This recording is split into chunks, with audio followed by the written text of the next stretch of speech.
Здравейте, приятели, аз съм Ники и в това видео ще ви покажа как да си смените името без да чакате определеното време.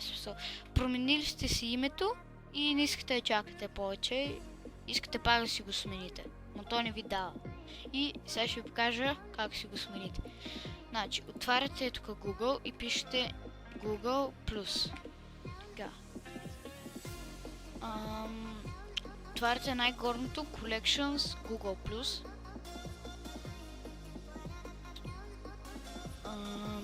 Отивате тук долу на настройки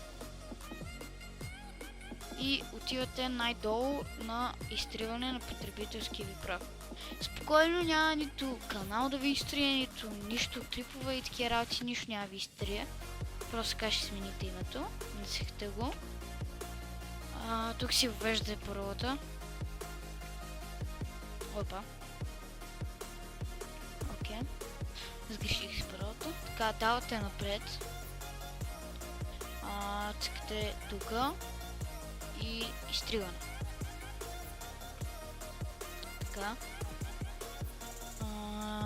И тук цъкате на друго и пишете просто някакви букви. Цъкате на изпращане. После натискате Google+. Отидете на присъединяване. Когато искате, където и да е на екрана, присъединяване и вече си променяте името. Аз ще смена само тук BG, ще го пиша така, Gaming, и давам на разбирам, така, и създавам на потребителския профил. Запазване и пичове, готови сте.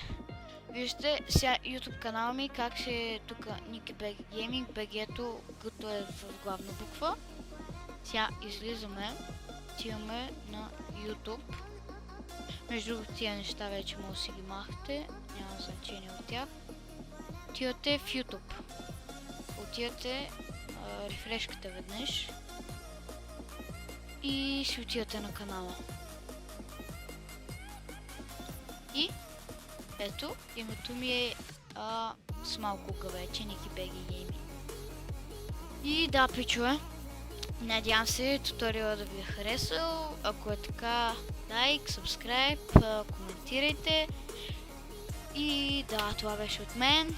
Чао!